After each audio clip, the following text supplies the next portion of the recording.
The market is acting like a raging bull this week.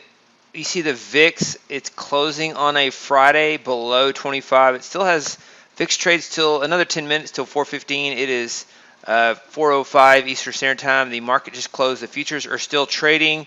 VIX still trades here for another 10 minutes, but it's below 25 currently at the cash close at 4 o'clock. Central, the close was 24.82. So at the cash close, the VIX was below 25. We anticipated this several weeks back. It didn't happen, but it's been in this 25 to 30 range, and for it to close below 25 on a Friday, and for the market to do what it's been doing this week, pretty strong market. Pretty unlikely that the idea that this would happen was not really a popular theme, I guess, but it is, and our strategies are profiting from it. Let's take a look at the trades on the day. So going into the election, you would think there would be a little bit more of a pullback. A lot of uncertainty out there still, and the market just continues to rise. VIX is getting crushed back below 25 today. Tick pullback, taking this entry gap up on the day. You see 3 days in a row gap up. So Wednesday gap up and rally, Thursday gap up and rally, Friday gap up and rally, and we had a Monday gap up and rally. So all week long, every day this week except Tuesday was a gap up and rally. Tuesday was a gap up. So 5 days in a row this week, the S&P gapped up, and on 4 of those days it rallied. One of those it sold off, and this was on a tweet from Donald Trump about no stimulus talks. That was changed quickly, and the market went back to rally mode. It loves fiscal and monetary stimulus, and so that's what we're seeing, and that's what our strategies are taking advantage of. Whether it should or shouldn't, whether we should have stimulus or not, is a moot point if you're a short-term trader. You just take advantage of the market, what the market gives you. Plus 775 on the day. It's about to exit here in a few minutes, holding that till 1 minute before the close. And you have let's see, adaptive moving average plus 512.50, 60-minute breakout, hit its profit target at the beginning. Yesterday's profit target was hit at the beginning of this session, and so it made a little bit there. And then we took another 60-minute breakout trade here, and it's right around break even. So holding it long over the weekend on this one, while 60-minute breakout short is holding a short over the weekend. And so these balance each other out.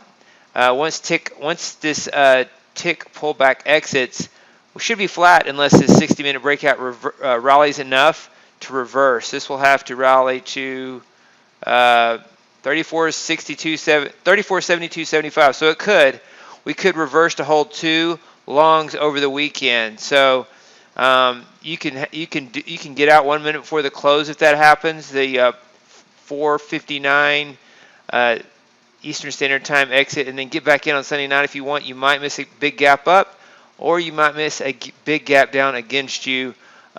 Systematically, you would just stay with that trade. So adaptive moving average plus 512.50. We already went over that. And so these are the 2 trades that are offsetting one another.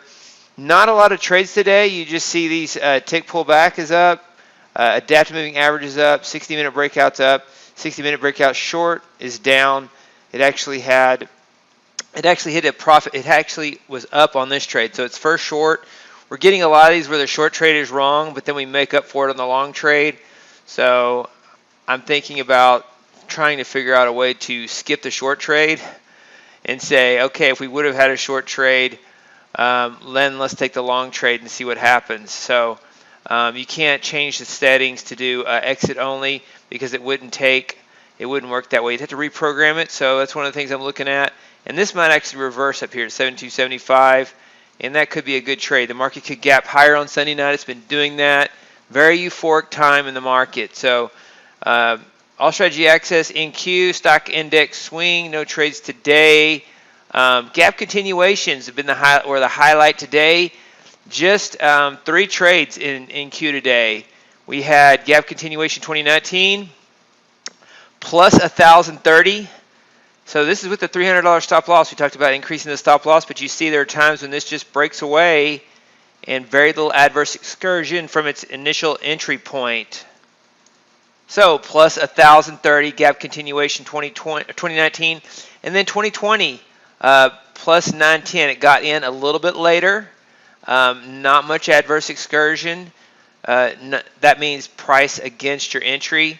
So if you're looking for a pullback, you didn't get much today. We've had a lot of pullbacks recently, but none today. Plus 910.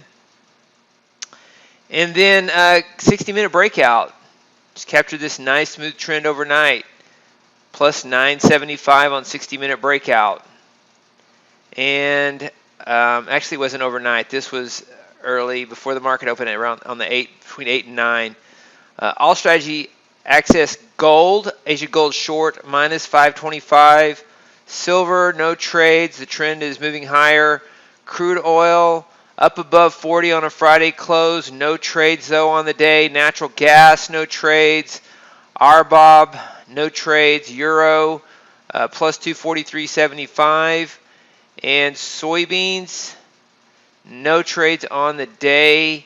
Slow day overall. Not a lot of trading signals, but overall, the strategies that traded today were overall profitable on the day. So it's officially 3 minutes before the VIX closes. It's 4:12 Eastern, and this closes at 4:15. So it's right at 25. So we'll see where this closes. Not that a few ticks matter that much, maybe psychologically, but surprised to see how much the VIX has gone down since these spikes. Pretty much a straight down trend. It's been choppy, and so again, we talk about the unlikely scenario, the contrarian scenario that we go into the election and volatility shrinks and the market just rallies, a smooth trend up amidst all the uncertainty. And so if you're expecting volatility, you have to consider every situation. Be ready for either situation, an October surprise coming to the election or a scenario that doesn't seem to match reality where there's just no volatility and the markets rise amidst uncertainty. Those are the trades on October the 9th, 2020. Have a good